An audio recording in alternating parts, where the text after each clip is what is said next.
ukuphila umhlaba.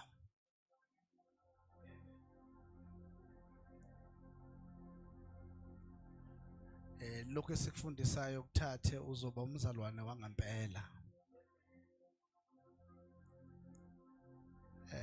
Lokho nje sikufundisayo ncenga inhliziyo yakho ukuthi nje uthathe nje ngokunjalo, uthathe kubaba uma usicela umusa kaNkuluNkulu ukuthi asisize sifane noKristu. Awu amen. Umhlaba lo esiphila kuwo bathandekayo ufuna ushoda ngabazalwane ababazalwane.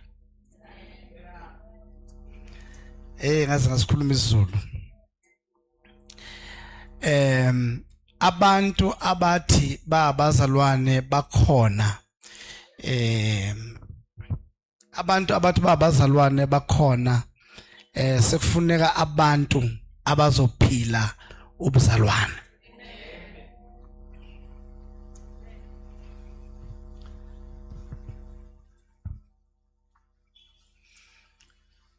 Asishodelwa abashumayeli kodwa sishodelwa abantu abaphila into abayishumayelayo.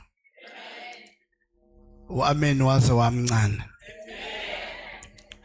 Asishodelwa abantu abaculayo, bakhona abantu abaculayo, abaculi baningi kodwa sishodelwa abantu becharacter.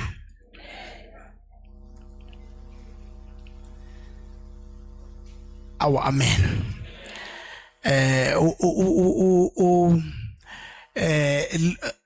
Lapha eSoweto nje lonke every corner inebandla ufica ibandla labazalwane futhi abasindisiwe kodwa abakushoyo ngomlomo wabo kuphambene nonyawo. Manje uNkulunkulu akasize eHoly City sibabazalwane abashoyo kodwa abese kuyahlangana sikushona lokho sikuhambayo.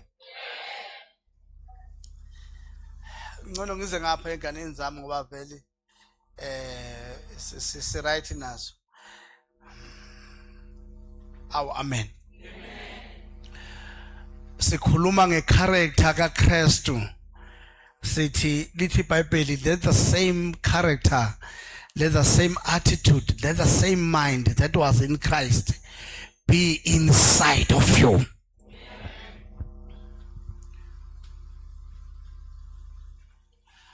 Loyo mqondo wawukhona kuKristu. Bazalwane, inhloso kaNkuluNkulu ngomuntu kwakuthi umuntu amfuze afane naye.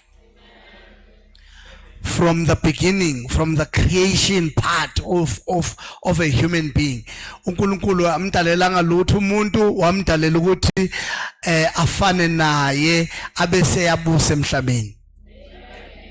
Sanibonani bazalwane. Kodwa amen wenu yaze angithandi yazi. Kodwa ngizoba right ngokuhamba kwesikhathi. Nani nizoba right futhi.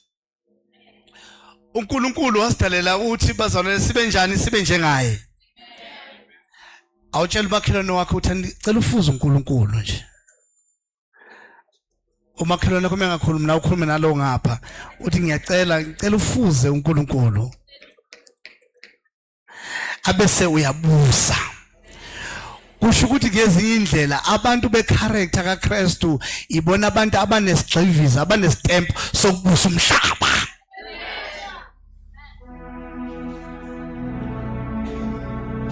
Akekho umuntu angabusa umhlaba engafani noYesu. Bonke abantu uma sivela fanele kuvela uJesu.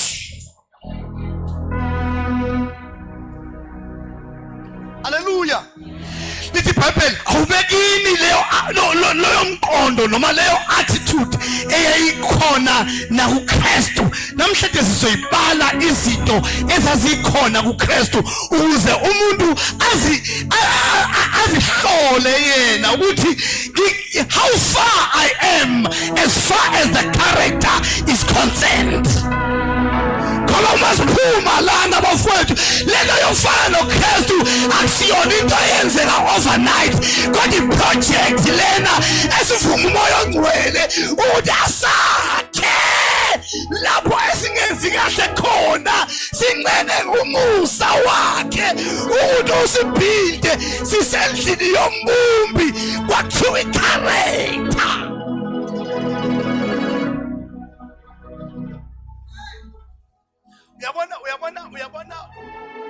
Uyabona bazalwane, uma urobheke kwicharacter uSathane soqedile ngawo.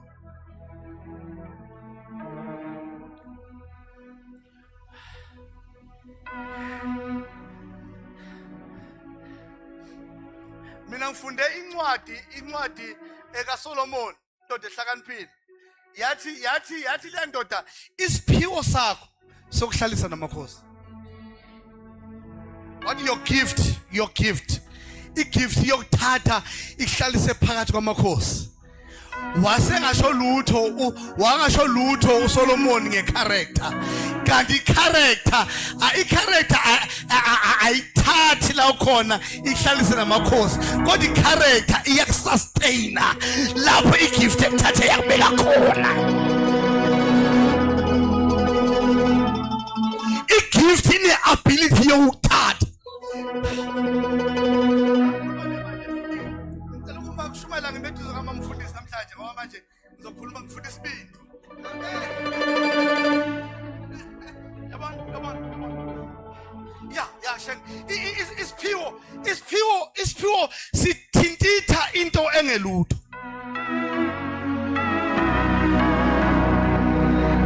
Isiphiwo sithatha umuntu ongenasent.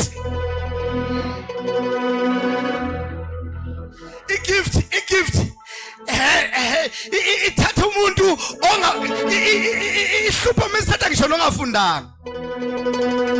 Imali mqoshe nje igift because you are gifted uyibone uhlala ama platform amakhulu emhlabeni ekwelcome. Awabizi wena busy gift. Athi come on. Abiza ama platform amakhulu usithole uhlezi no president abakhulu namakhosi ahlonishwayo emhlabeni. Kodwa as much as a gift ikwazi ukuphakamisa ayikwazi ukusustain. The only thing that will sustain your gift it is the character. Character sustains you. Character sustains a preacher.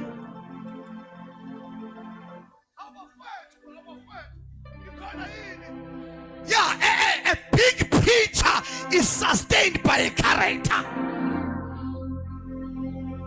Ngibonile ebuhlungu emhlabeni mina Mtaka Msimango. Ngibone abantu abagifted beshumayela behlabelela benza imangaliso bethandazela abantu bewa phansi beprofeta. Kodwa sengazathi meqeda uprofeta ungamfaka emotweni umhambise lapho mbukele khona eyolala khona ngenxa yokuthi character yakhe ayisetshenziswa.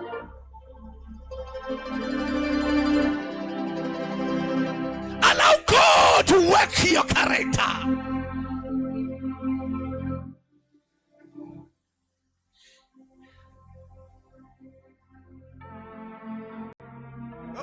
Mina ngibona abantu abahlakaniphile bevulelekela amathuba emsebenzini.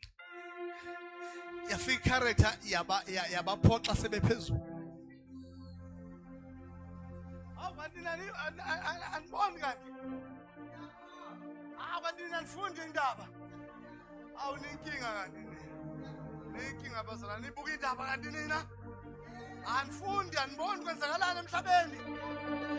Mina ngibona abantu bephakanyiswa ngenxa yemfundo yabo beba home minister abakhulu abadumile abahlonishwayo. Ngabona icharacter ifika inqonqoza kuminister ithi isimi kanjani hle kanjani.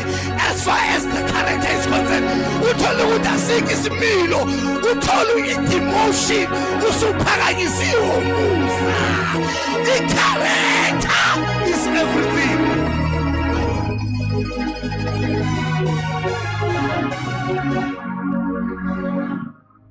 Inkosi noma ngasadumanga njengomshumayeli omkhulu eSouth Africa kodwa nje uma uyiphi character wakibuka unyawo noJesu ngihamba kamnandi noJesu ngalunga phambi kwaJesu ngezokulungile phambi kwaJesu noma sengadumanga ngeyintshumayelo eshisayo noma ngasambiseka abatenda abakhulu noma ngasabanga nebandla elikhulu imega church yebo ngiyadinga yona kodwa uNkulunkulu ngiyidinga kakhulu i-character.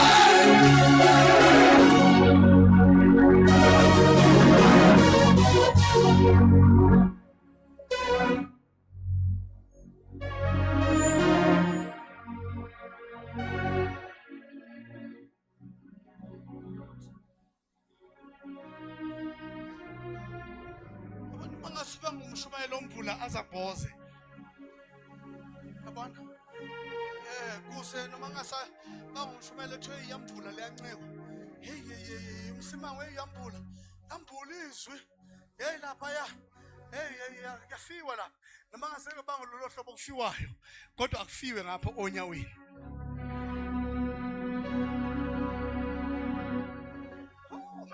Sasihlabelela sisebancane sithi qaphela mlomo wami ukhulumani qaphela mlomo wami ukhulumani ngama 2000 wena ngoba ubaba usezulwini uyabona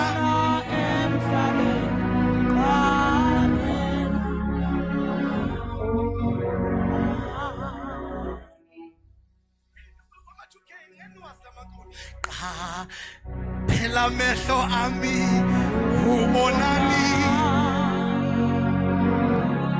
phela mehlo ami ubonani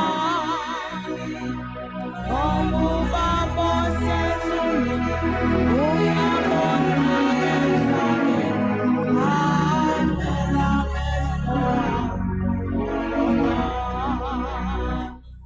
abantu be-character abanendaba nokuthi abantu bathini banendaba nokuthi uNkulunkulu uthini. Abantu be-character banendaba nokuthi uthini ngoba i-character is so personal ayifani ne-reputation. Cousin lasibonga lasithuko kwapho life wala nikhona bazalwane character kaKristu awubeki lo mqondo okhona Kristu sifuna ibandla lomqondo kaKristu usethi ke uPaul mebhala let the same attitude that was in Christ be inside of you.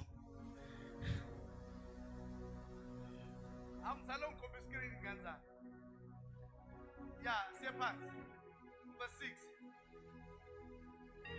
Though he was God, somebody say, though he was God. Tell your neighbor, say, though he was God.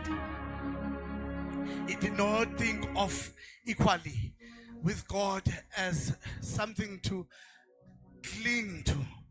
What look let yokulingana noNkulunkulu akusiyo into yokuphangwa. Kusho uKristu njalo.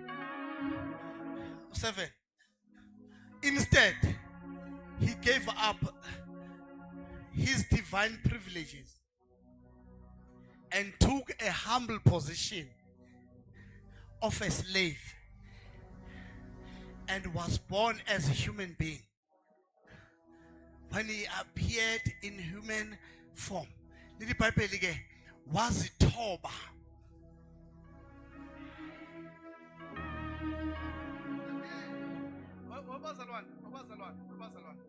Isani yokuqala ebonakalisa ukuthi unecharacter kaKristu ukuzithoba. Sengiyafundisa ke leli bandla manje. Ngathi kuyafika lapho engifika.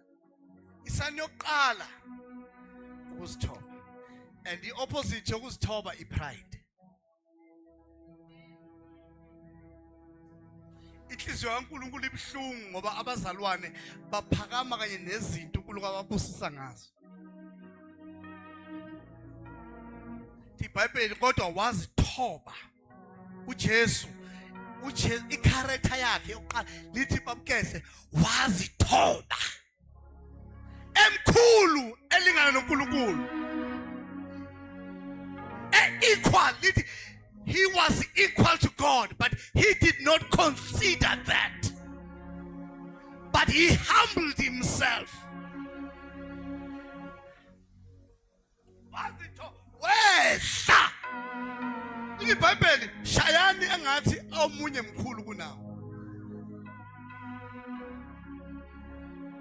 sinabantu abathanda ukuphakama kodwa uNkulunkulu usibizele kwehlelo lani bazalwane sonelani bazalwane ukwehla ukuba humbled akunayo i-tone of the voice ngalenza iphutha ungabajaji abantu nge-tone of their voices abese ucabanga ukuthi ba-humble abantu abaningi ungajaji nge-step somuntu uyitshela ukuthi uhumbled umuntu uyakwazi ukuba soft kwi-voice kodwa abe proud in the heart uyakwazi umuntu ukuba soft evoicini lento ukuba humbled akuyi nge-tone of the voice ukuthi you are loud noma you are soft kuyenzeka uthole umuntu o-loud ngokwemvelo nangokwesidalo kodwa his soul is very humbled abantu babona bahamba kanje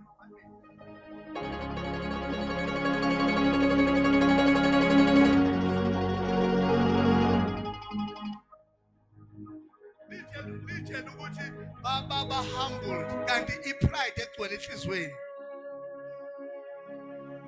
ngoba lento ayi-act ye-humbleness kodwa uyayiphila imizi yethu iyokwakhiwa abantu be-character abantwana bethu bayokhuliswa i-character webazalwane ngithi mina uphakama kwethu siyophakama because of the character be humbled God will lift you up ungaziphakamisi ingakafiki isikhathi ngabe uphakama abantu bekuphakamisa ngabe uphakama bazalwane uma kukhona into eyaxabanisa uNkulunkulu noSathane uSathane akaza aphuze tshwala utshwala niyiphuzela nina nje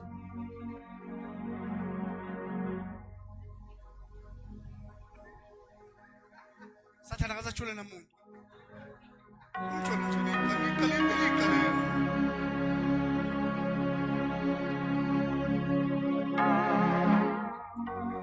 akaze kodwa waphakama enhlizweni yakhe wacaba ukuthi equal to God ngenxa yeposition wayinikezwe uNkulunkulu Sathane kuyingelosi kaNkulunkulu ehlaphelela in one mouth phuma mouth voice awu7 thina la sine soprano ne-alto ne-tenor ne-bass phela asikwazi amanye amathoni awu3 Sathane wena wayithi mehamba ukukhala umlilo amatshe egolide eqhasha umlilo uma ehamba nje emasukwini Sathane wathi lolu dumo olungaka lokhuliya kulo ohlezi ongenzi lutho kanti uthi uhlezi nje wadala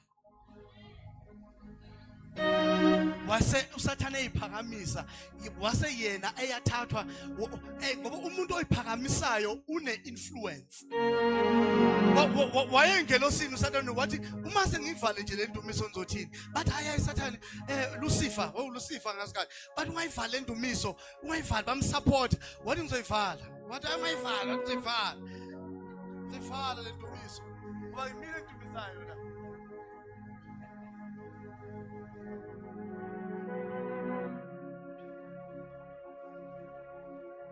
iBhayibheli khona ingelosi ezambona uSathane efanelwe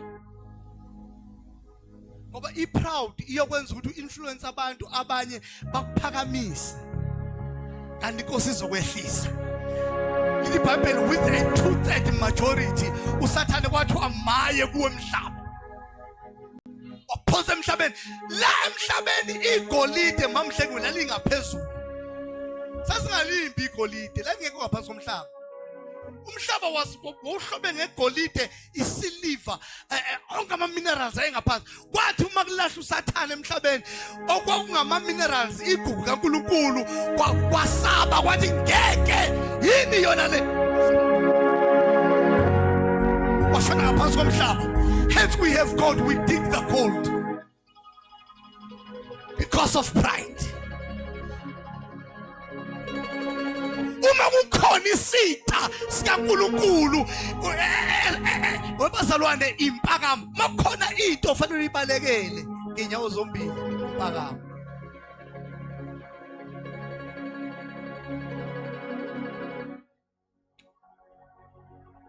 Can I shock you? Ungayitshela ukuthi awuphakeme ungenalutho. Uzophakamela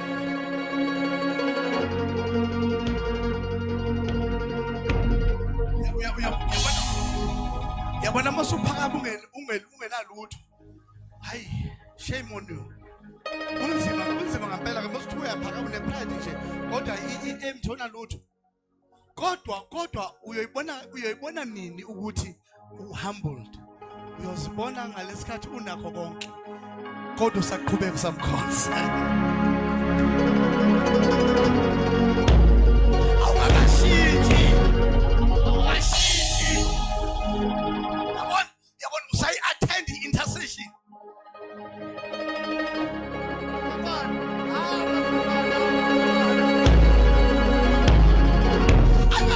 Pride ukubona ngalesikhathi uNkulunkulu ebusiza ngento encane nje ngemoto nje. Ngemoto. Hawu lo mzalwane kade sihamba ne-youth akasayihambi youth. Akasekho kuma-youth services. Akasekho kuma-intercession. Imoto yakhe isimdriver away than ukumdriver in the house of God. Senezinto ezibaluleke kakhulu okumele asi-attend. I've got some meetings in Sentin that I have to attend. I'm not going to be able to be with you in your youth services. Isikubambile pride mntanami idlala ngawe. Kanti humble yourself in the eyes of the Lord. The Lord will lift you up. Ngesikhathi esifaneleyo, same attitude. That was in Christ, it must be inside of you.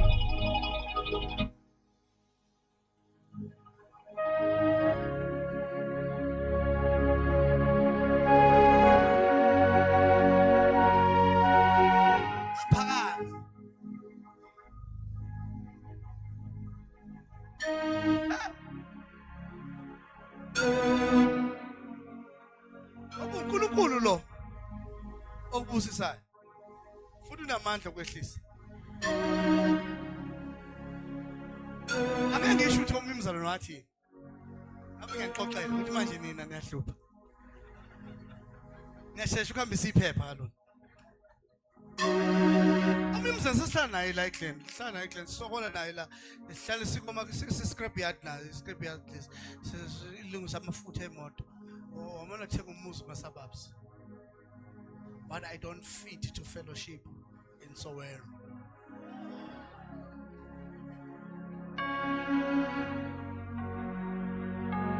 Wathenga imoto eyinhle. Wathi bafowethu washo la. Angisakhumbula noma wangisendele SMS noma wangitshela.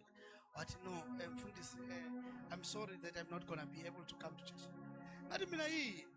What no, ngisabukuthi when I drive from suburbs coming to Soweto, sometimes labantu laba bavala umgwaqo, labantu laba bavala umgwaqo nje bephosa amatshe emotweni.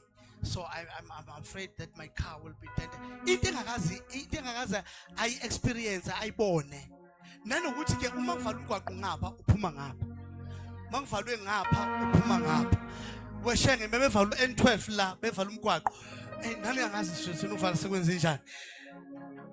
Uyawuyeka N12 uhambe ngeroad deport uqhamukele ngapha esontweni. Kodwa there is no reason to neglect your altar. Exalele izinto ezinkulu kangaka. ngenxa yokuthi wena usunazo. The rest is history.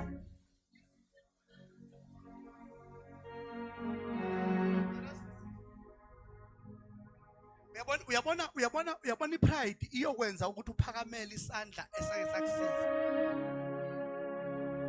And one day you will bite the hand that once helped you.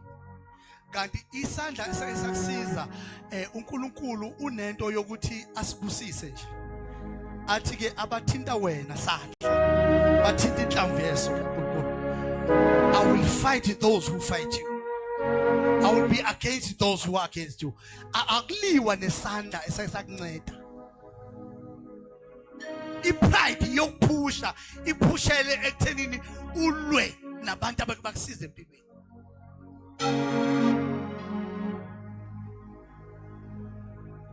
Angithi mosiza umuntu sukumsiza out of the goodness of that. Ikhasi like attitude isho njalo. Yeah, usiza without conditions. Kodwa iba careful ukuthi nini ungalwi nesandla sakusiza.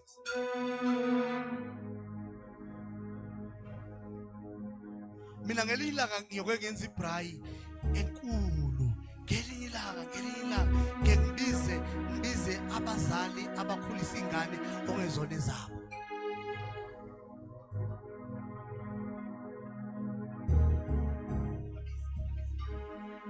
Wonke umuntu ohlala ekhaya usiyana yakhe. Ngithi ngimtshele ngithi lalela uyobongwa ezulwini.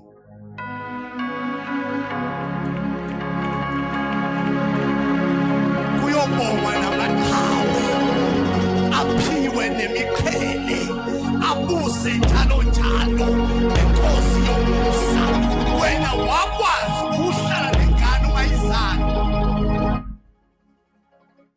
Epho lalela bazalwane sihlushwa ezethu. Sihlushwa ezethu. Nahluba lezinto lezi.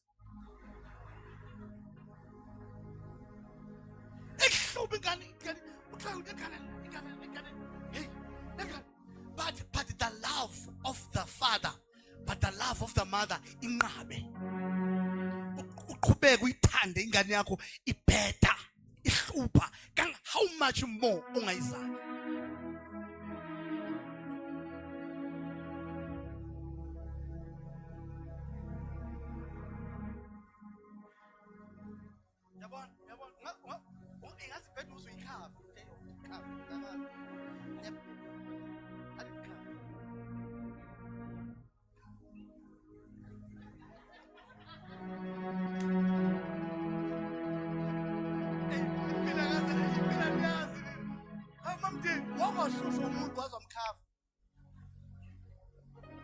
Akuhlupha uzuthi lo ngizomfaka icebelo ukuthi hayi ngizomfaka icebelo. Hayi ngeke yahlupha. Uyaboshwa uyaphuma kwaza abantu uyalwa uyadakwa. Manje ubone ukuthi into ezongisiza la.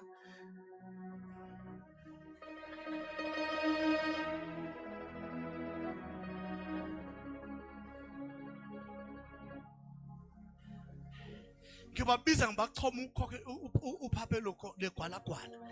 Ngithi well done bazali. And in most of the time abantu obasizile they eventually, I don't know why and how, kodwa because nina sanifundisa you won't do that. Eventually ibona kuqala abaqala ukukhuluma kabi. How kahle wena kanti ulala under my roof? How kahle wena? Sengimubi. Sengi evil. Ngayibona le nto dishumayela ijuluku evil kabi.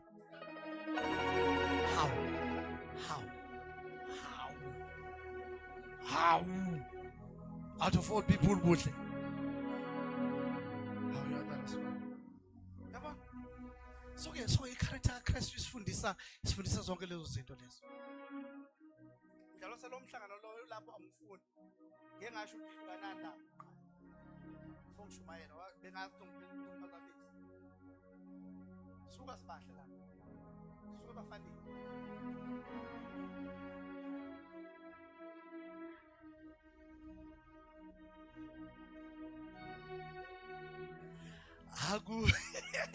Akukho Jesu angeke akulungise. Yebo ngiyazi. My God, angeke akulungise.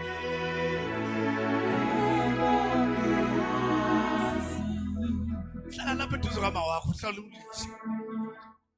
Angeke ngithi ngifundisa into enamandla angaka kunabantu abakhulumayo esontweni. Elinye isonto lela, ngilela sonto ngifuna lifane naleli la. Indlela abalalele ngayo abala, fanele balalele ngayo la abalapha. Ukuhlala emuva akusho ukuthi uyazenzela nje uyivulela ifoni ngendlela othanda ngayo esontweni uyachatha nomngane wakho uyakhuluma niyahlenga niyaphathana ukuphathana esontweni. Masha sidenzani lapho? Ngaphela fanele bahlukanise abantu. Nothi ngize ngibahlukanise ngemicrophone. Fanele hlonisa abantu enibonayo baxoxe bahlezi ngomngane esontweni. Hey, edithe lo nto leyo.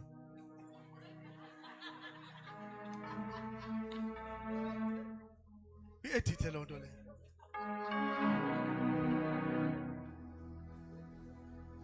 Uvezele yecharacter kaKristu.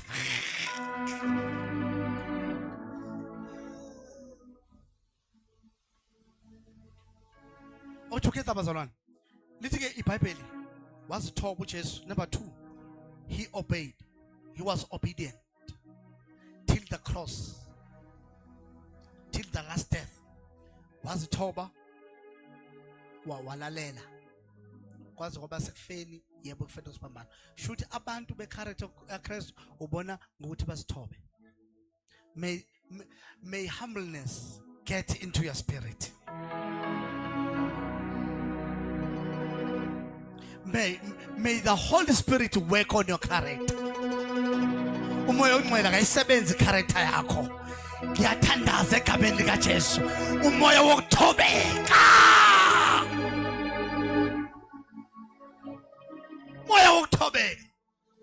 Khona imizi echithekile ngenxa yokuthobeka. Umama uthi lutho ngithobeka, nendoda ithi lutho ngithobeka. Kanti iBhayibheli lithi submit to one another. Submit to one another. Leyo principle nje ikushaye. Tu mina ngeke ngisubmit to. Hayi. The law of submission. Submit to one another. Manifuna ukwakha into enamandla, submission is the key. Uma sakha nje sakha noma yini. Wakho business, wakho umuzi ukhulisa abantwana, kumele ube nomoya we-submission. Kumele ube nomoya wehla. Ukwehla ukuthi omunye ushaya ngathi une authority. Uyabona ushaya ngathi mkhulu kunawe. We submit to one another. Submit to one another. Afazi thobelana amadodenu, adoda athandana umkenu. Bese iBhayibheli submit to one another. Ijoke kuba umzalwane oshadile namhlanje. Inkane kulabo mama angazi ngibona.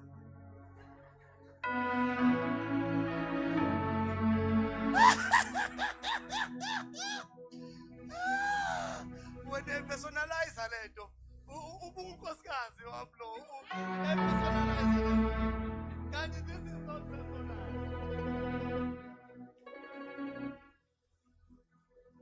It's a help that I'm giving it to you. Yonke into yakhiwa ngesubmission. And we submit to one another.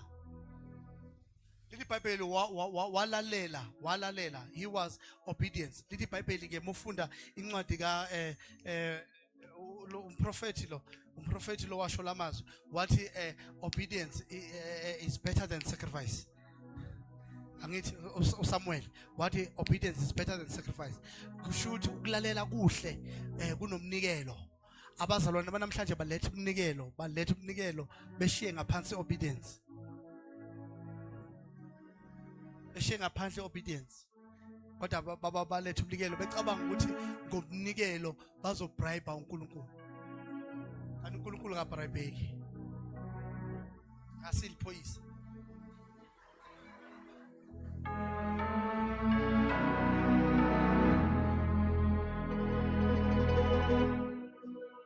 Asili metro. God is not a metro. God is God of principles. uNkulunkulu wemgomo nembandela. Usebenza ngama principles. You obey the principle. uNkulunkulu akuphakamisa. uNkulunkulu ngeke uzumbribe ngalutho, ngeke umbribe ngo100 ngeke umbribe nge1000, ngeke umbribe ngo10,000, ngeke umbribe. Ayikho into ongayiletha uNkulunkulu ufuna ukumbribe ngayo. Kodwa uNkulunkulu uyakwenamela ukulalelwa kwezwi lakhe. Let the same character that was in Christ be inside of you. He was humbled. He was humbled. Christ was obedient. Lithi-ke iBhayibheli till the death of the cross. Shuthi waye consistent ngalento yakhe yokulalela. Funda phela iBhayibheli ungajahile. Analyze word by word till the death of the cross. Shuthi waye consistent lento wayeyenza uJesu.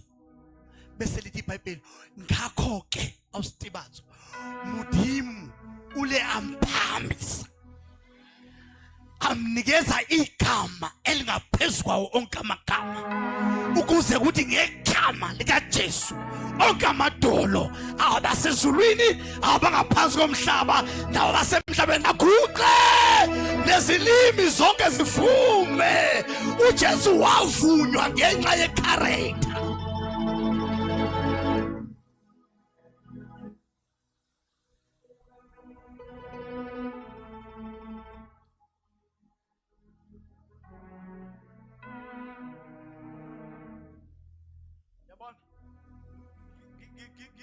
Ngizoya kuGalatians next week. Ngoba ngiyambona ukuthi ufuna ukuba isubject eyedwa. Yeah. Ngiyambona ukuthi uma ngizoya kuyena manje angeke ngifike kumethi. Kulokhu la ngifuna khona. Luke 10. Obazalwane. Cela ngimfundise.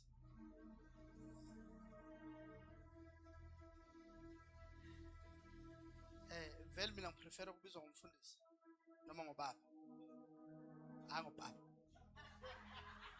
Angilokuthi. Ungalokuthi my father. Lo wesibili ungofaka kwesibili. Abazalwane.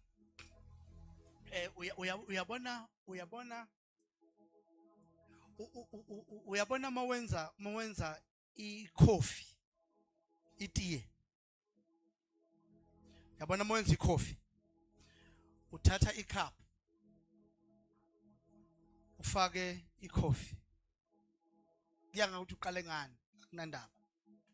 Kodwa ngicela ukusebenzisa ukuthi uqale ufake i-coffee, mhlawumbe isipune soda se-coffee, mhlawumbe Jacobs or Eric Coffee. Athinga ikude kakhulu. Ithinga ikude ku-Davidoff. Ithinga ikude lapho. Ake siyithathe Eric Coffee, faka coffee. Abese ufaka ushukela. 1 spoon of sugar, abanye 2, abanye they prefer 3 and so on. Mina sengidla 1. Ngenxa yezathu ethile. Enzaziyo ke nina ekhaya. Sengidla 1, faka 1. Abese ubilisa ubisi. Or ufake powder milk, fake phakathi. Noma ubilise ubisi ufake phakathi. Bese uthatha amanzi wafaka phakathi. Goqoze. Ngalesikhathi uthatha ubisi sokuubisi lodwa. Ngalesikhathi uthatha i-coffee kusuke lilodwa. Ngalesikhathi uthatha kanjalo kusuke kukodwa ushukela. Kodwa once wakuhlanganisa wafaka amanzi wakoqoza ukubiza ngecoffee awusakwazi ukukhipha ushukela. Awusakwazi ukukhipha i-coffee. Awusakwazi ukukhipha lodwa ubisi. Lalelani ke bazalwane, ngithini ke? Ngiqonda ukuthi ke impilo yomzalwane injalo. Exactly. Uma uthatha God the Father engena empilweni yakho uJesu engena empilweni yakho umoya ongcwele impilo yomzalwane uhlanganisa ndawonye kuphuma into eyodwa okuthiwa icharacter kaKristu uma usimela ikhofi uma umzalwane usimela uNkulunkulu ugcwele uNkulunkulu loyo muntu manje thina siyazwakala ukuthi uNkulunkulu lo umzalwane lo ukhuluma kanje bazalwane impilo yethu bekumele ihlangane ungakwazi ukuyihlukanisa impilo yethu noKristu ungakwazi ukuyihlukanisa ingakho uPaul wabhala kwabaseRoma wathi siyiphunga elimnandi likaKristu eshothi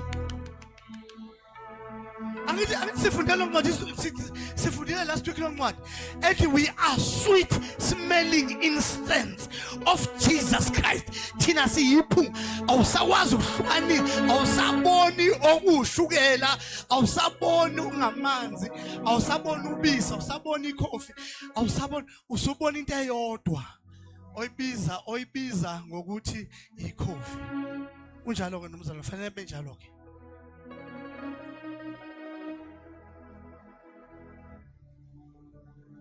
hayi umzalwane esontweni waphuma emsebenzini bamangala kuthiwa ye nikhonza naye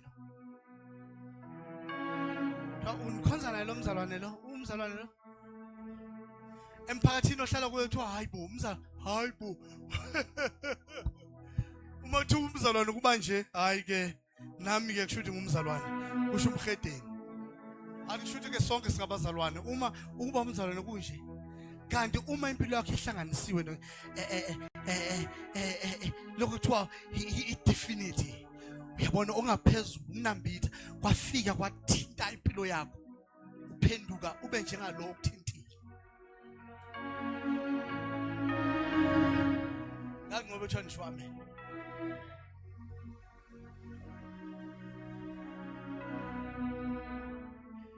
inde le ndaba cela ukuyifundela mina umfanekiso womSamaria onesihawu verse 25 uLuke 10 lo uzofunda la cala nilaleni bazalana kwase okay lithi iBhayibheli bheka kwase kusukuma isazimthetho esithile sasimlinga sathi Fundisi ngize kwenza njani ukuba ngidle ifa lokuphila okuphakade na wathi waphendula kuJesu kuso wathi kuso kulotshweni emthethweni ufunda kanjani wasiphoxa nje kahle kahle bazalwane uJesu la bamtiyala bazalwane uJesu nje waphoxa lesazimthetho wathi hawu angithi wena emthethweni wakini lo ufundisayo kulotshiwe kanoni ufunda kanjani yini lento efundayo yeah saphendula sathi cabanga yabona ukuthi sasazi ngempela sasimlini saphendula sathi woyithanda inkosi uNkulunkulu wakho ngayo yonke inhliziyo yakho nangawo wonke umphefumulo wakho nangawo wonke amandla akho nangayo yonke ingqondo yakho nomakhelwane wakho njengalokhu uzithanda wena wasethi kuso uJesu uphendule kahle yenza lokho uzophila somebody say yenza lokho uzophila thani yenza lokho uzophila saqhubeka ke ubona ngempela simlinga wendaba ezithu saqhubeka ke sathi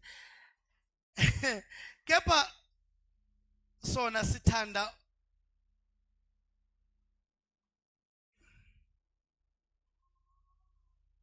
okay kepha sona sithanda ukuzithetha sathi kuJesu umakhelwane wami ubana uJesu waphendula wathi lalela ku verse 30 ke lapha engikhona abese ngiyathandaza uJesu waphendula wathi umuntu othile wehla eJerusalema eya eJerikho watheleka phakathi kwezigcwelegcwele zamhlubula izingubo, zamshaya, zamuka, zamshiya ewumndondo nje. Izulu esiqinile leso, umndondo kuba half dead.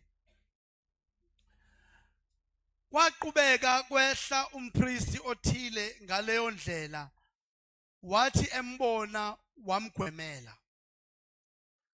Umpristi wathi ebona umuntu oshayiwe, ohlutshuliwe umndondo wamgwemela. Kanjalo nomLevi efika kuleyo ndawo embona wamgwemela. Kepha umSamariya olungileyo owayesendleleni wafika kuye lo muntu lo shayiwe njalo. Wathi ukuba ambone wamhawukela. Waya kuye wabopha amanxeba akhe ewathela ngamafutha newayini. Wamkhwelisa isilwane sakhe wamusa endlini yezihambi, i-guest house, wamgcina. Ngangomuso wakhipha odanariyo ngakusasa ababili, wanika umninindlu wathi, qhubeka umgcine, nalokho akukweletayo ngiyakubuyisela kuwe ekubuyeni kwami. Ngumuphi ngokubona kwakho kulaba abathathu owaba ngumakhelwane wakhe owatheleka phakathi kwezigcwelegcwele na? Sathi yilowo owamenzela Esawu. Wayesethi uJesu, hamba wenze njalo nawe. Sengiyathandaza. Sengiyathandaza ke manje. Amen.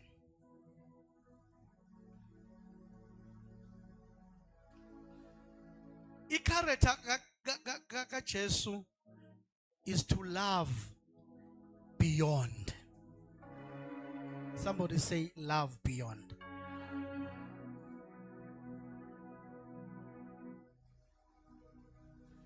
Ngelinye ilanga abafundi bakaJesu bake bambuza umbuzo wathi, Nkosi, usufundise ngabaprofeti bamanga bayokwiza kini bembathise okwemvukoda abayizimpisi and all those things uJesu efundisa encwadini kaMatthew.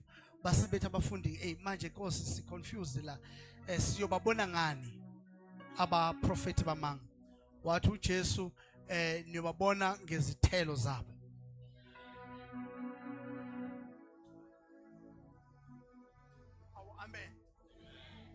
Wathi niyobabona ngezithelo zabo. Wasebethi ke manje thina sobonana kanjani? Wasethi uJesu ke nina nobonana ngokuthandana. I-character kaKristu awusomuntu ithi we need to love each other unconditionally. So niyangizwa nibazalwane, lithi uthando lukaKristu lutheliwe enhlizweni zethu ngomoya ongcwele. Uma singabaka Kristu fanele sibonakale ngokuthi sithandane. Mina mntaka Msimango ngiyakholelwa kule ukuthi singamanga le statement esisho abantu abangakholwa bekuma bethi abazalwana abantu abangathandani. Namanga leyo nto leyo. Thina singabantu bothando. Hallelujah. Thina we walk in love. We walk in sacrifices. Angeke umuntu ohamba ngothando uthi wena uyahate abantu. Thina kwa Christianity siyafundiswa ukuthi baxolele ngoba abakwazi abakwenzayo. Sithini sithi asethekini bayasetha abantu, yebo bayadlula, kodwa i-character kaKristu ithi we don't hold grudges. We forgive and let it go. That is the character of Christ.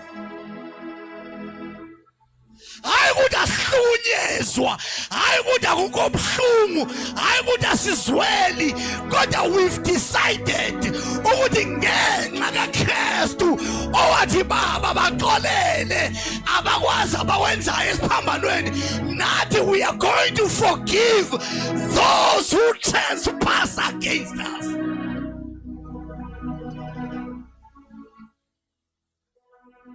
Ingakho ke ngiqala ukuba nenkinga umzalwane methi mina ngisoze ngaxolela. Yabona azathi mncwi.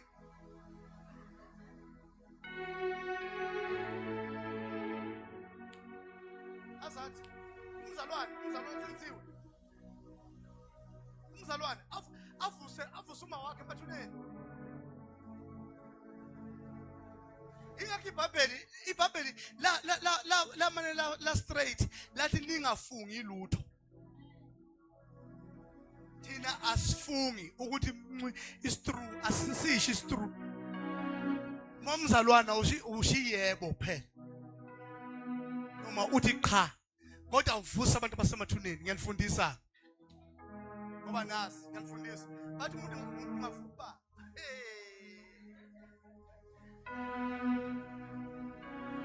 Ada ungavuka baba, uthi ngixoxe ngavuka baba, washona nini baba wena?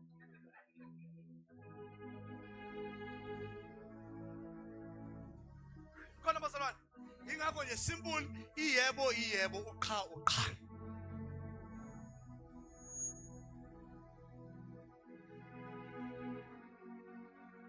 Amen. Now ngifuna ukuthandaza ngalento bazalwane. I'm very touched ngale story. uJesu ekhombisa icharacter kaKristu. Usethi ke kwaqhamuka umuntu nje esuka eJerusalem ezehlela nje ebheke eJericho. On his way wahlangana negcwelegcwele. Yabona abantu aba-rough empilweni, abantu masela, abantu abazokubulala. Uthi ligcwelegcwele zamane zamgcweleza. Ngikhuluma isiZulu, zamgcweleza. Zamthinta. Bamshaya lo muntu. Bamkhahlela. Ngithola inganyana ngikhahlela lo.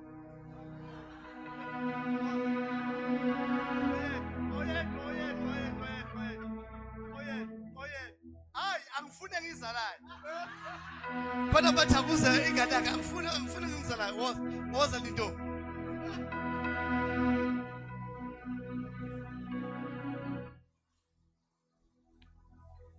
Uyisukela eJerusalem. Uyehla uye eJericho. On his way wahlangana negebengu. IBhayibheli zamkhahlela.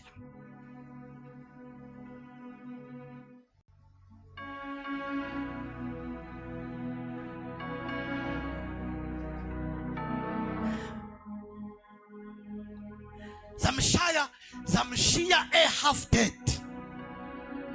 Nikhona bazalwane. Zamshiya ngezinye indlela zazithi ufile.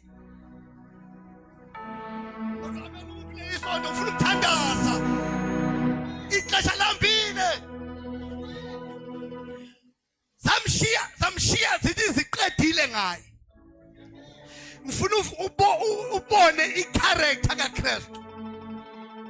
Lithi iBhayibheli kwaqhamuka umpriest as perceived as a Christian, perceived as a law custodian. Umuntu owazi umthetho. Lithi umpriest wathi inhla wambona ukuthi ushayiwe uyavuza uyopha. Wopha igazi lomuntu nalesikipa egqokile esimhlophe sesibomvu.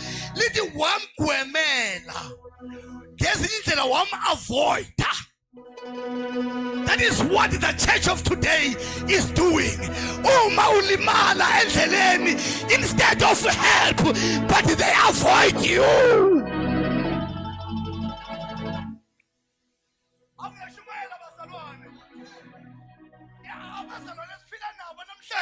Uma wenzeka uhlangana awumemanga igcwelegcwele awushonga ukuthi wofethu wozani ngishaya kodwa kuyenzeka impilo ikuhlanganise negcwelegcwele uyayi-understanda lento engishoyo mhla wahlangana negcwele uyayi-understanda lento engishoyo mhla washayeka empilweni. Kuyenzeka impilo ishaye kodwa abantu afanele bakuphikaphe abantu bakwenu. Abazalwane asingadlulwa abantu abangakholwa. Bazalwane abantu akumele bakuphikaphe when you are down empilweni, when you are down to nothing. Abantu bokuqala kumele bakuphikaphe abantu bakwenu, abantu basendlini yakwenu.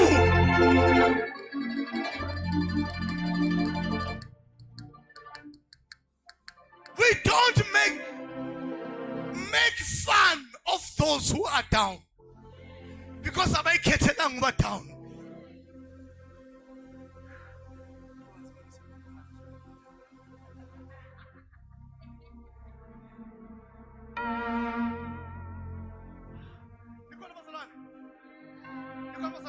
Kwaqhamuka nomlevi.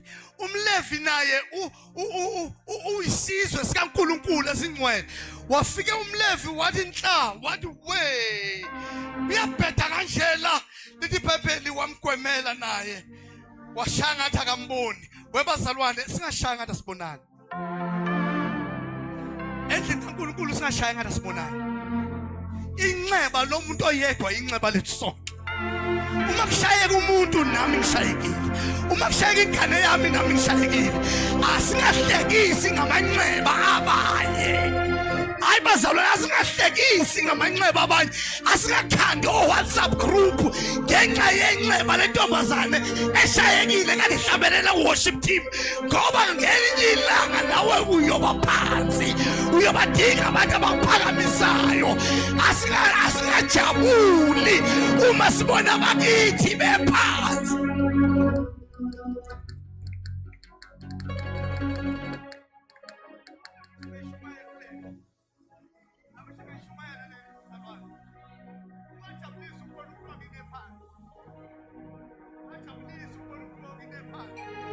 Ajabulisa ukubona umuntu wakini ecela u100 kapetrol. Abese wenza amajoke ngaye. Uthi uyavuka uyasebenza kanti bahola amakinati nobani. Kanti basebenza kanjani obani? Akakwazi kushone akakhona kuyi-afforda. Wayithengelana imoto. Wayithengelana imoto. Mezobuye lapha kithi ezofuna imali kapetrol. Kodwa ngithi mina bazalwane singabantu bendlu eyodwa.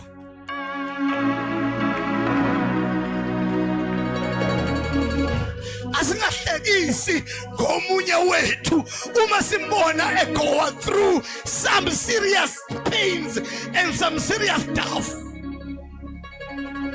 I-character kaKristu ithi we empathize with one another. Not sympathy.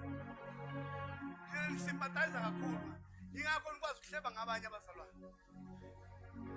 Ngoba sympathy ithi shame. Sympathy ithi shame bakithi. Kodwa i-empathy ithi ngizongena ecathulweni zalomuntu. Sengifundisa i-character kaKristu ke mhlalosi. Sengifundisa i-character kaKristu. I-empathy nje ithi ngizongena enyaweni zakhe. Cathulweni zakhe. Le i-pain ayifilayo ngizoyifila.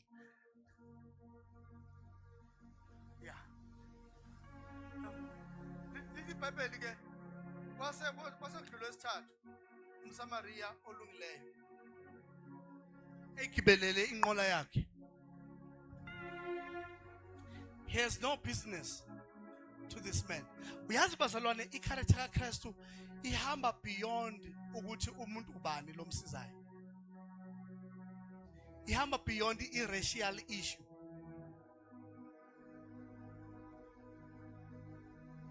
Ihamba beyond ukusizana ngoba naku nisesontweni ngamaZulu nina. Lo nibizana ngoShenge. Oh sorry Shenge. Funa okwanyana. Lo nibizana ngoZikode. Emfowethu Zikode. Everyone is your brother. Irrespective of race yakhe. irrespective of culture, irrespective of language. Manje nina esontweni nihlangana ngokuthi ningongwana mani. Angwana mani, angwana mani mingahlupheki. Swilo na swilo leswo swilavaka. Loko swilava u fonela mina. Ntakutisela sona. Lihlangana ngoba ngomntase la.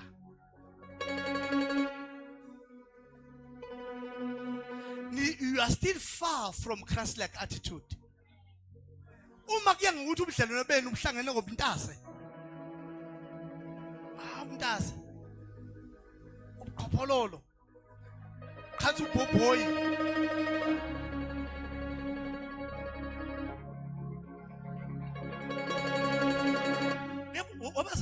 Wabazalwane, fanele simove beyond our cultures. Uma sisebandleni, fanele simove beyond our cultures, beyond our backgrounds esiqhamuka khona. Umuntu wase Free State akwazi ukurelate nomuntu wase Limpopo. Umuntu wase Eastern Cape akwazi ukurelate nomuntu wase Qwaqwa. Umuntu wase KZN akwazi ukurelate nomuntu wase Gauteng. Phela nawo le province. Umuntu wasempumalanga akwazi. I feel don't Zulufy the church. You will be far from Christ-like character if you Zululize this thing. Hey, bazulina amandla.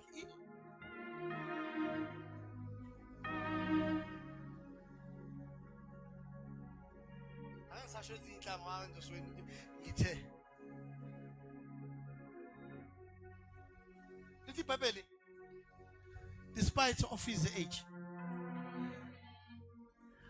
umSamaria olungileyo akabhekanga ukuthi lo owakithi yini noma kuhlelo wakithi. Akabhekanga ubuhlanga bakhe, wabheka ukuthi ulimele. Akabhekanga ubuhlanga bakhe, akabhekanga i-cultural background, akabhekanga ukuthi ukhuluma English noma ukhuluma iAfrikaans, akabhekanga ukuthi ukhuluma iSotho noma ukhuluma isiZulu noma ukhuluma iSonga noma ukhuluma isiVenda. Kodwa lithi iBhayibheli wehla enqoleni yakhe. Lo wayehambela phezulu kodwa wehla waya kwi-level yakhe. Hey, lindo songa sumswabile. Uzoba sibhodo nami ngizakuvuka ngawo ucindezela. Na ungavuki na umbamba kuzoba sibhodo. Kuzokwenzeka inkinga la.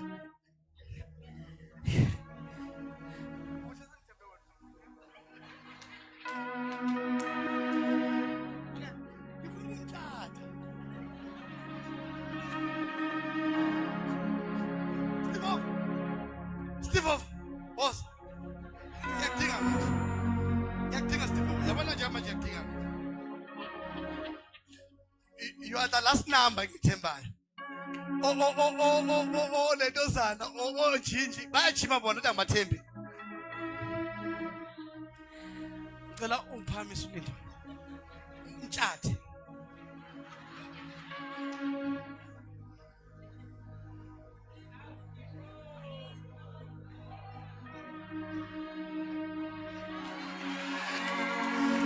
This is the picture. uNkulunkulu ayidingayo ebandleni. Siyathwalana. Asijajani, asiyani phansi, kodwa siyathwalana.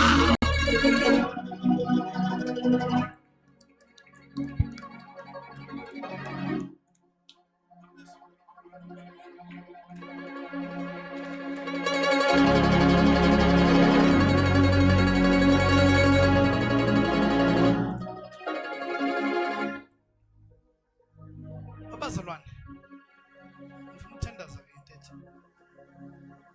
Uma singakafuni ukuthwalana, sekude ne-Christ-like character. Lithi iBhayibheli, umSamariya olungileyo wehla kwiposition yakhe. Wehla la gibele khona. Wathatha isimo solimele.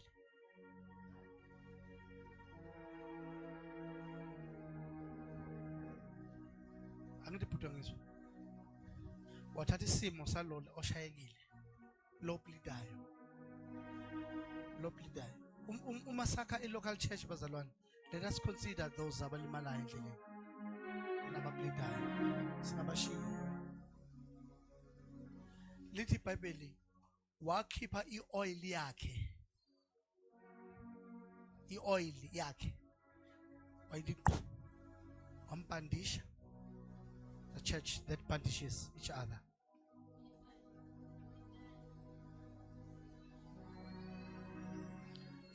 Uma upandisha umuntu awusambuza ukuthi ubuhlungu kuphi, uyabona nje ukuthi ngathi ushayekile isikala, then uyampandisha, awusambuza kakhulu imibuzo, umsebenzi ukupandishana. Webazalwane, uma kasayeka ukupandishana siyachitha ibandla.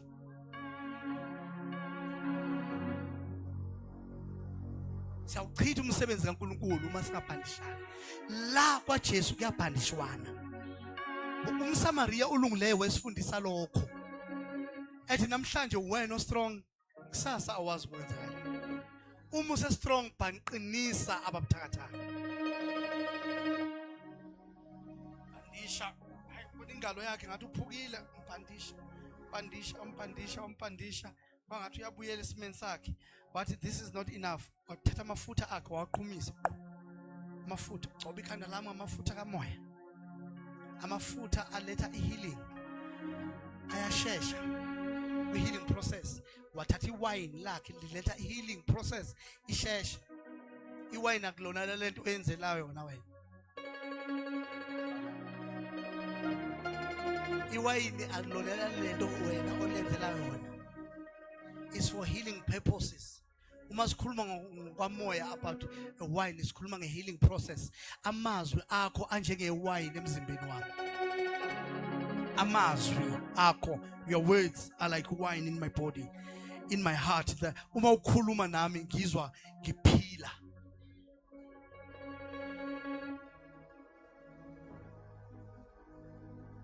Ngelila ngisafe ngishumele ngibazalwane, ngiyaniya iphaphele. Awazi iphaphele. Okay, achuta kufuza.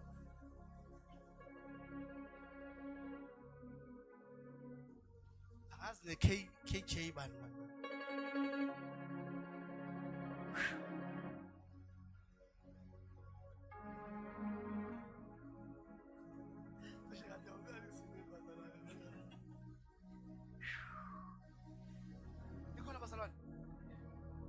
Wehla waya kuyena egula wamnyanga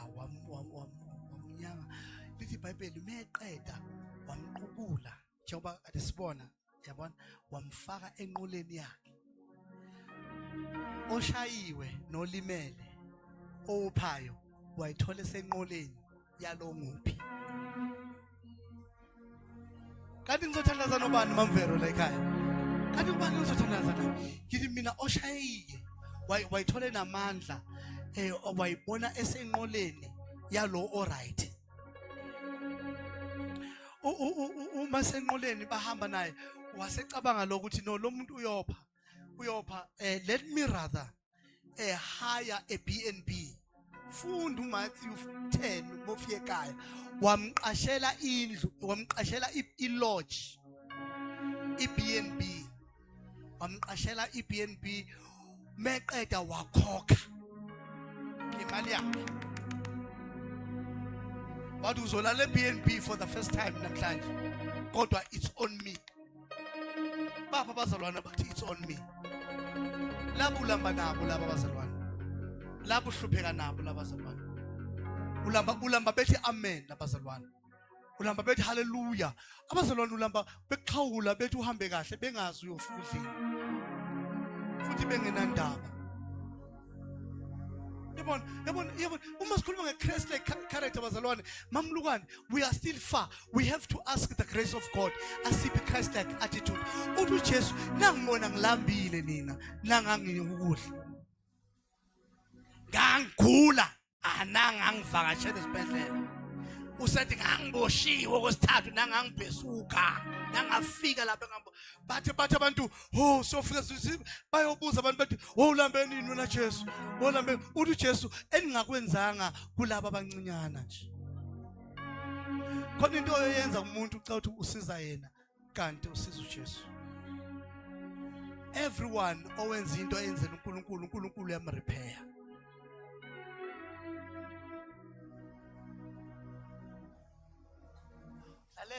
yabona ke efika inqede inyama mfundisi kule ndaba le scripture lithi wathi ngicela ukuzobe ngizomkhokhela nezikweletu zakhe angimazi wayezwa kanjani ukuthi unezikweletu lo muntu oshayiwe yabona inkinga phekwezinye uthi unenkinga qhamuka ezinye futhi wathi ngizofika ngizosettle all his debts I'm going to settle them wasethi uJesu enzani njalo ke na so Mr.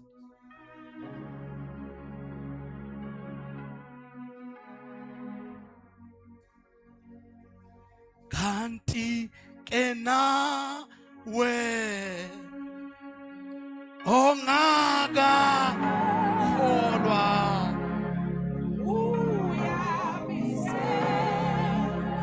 kanhleni la lo muso ngaka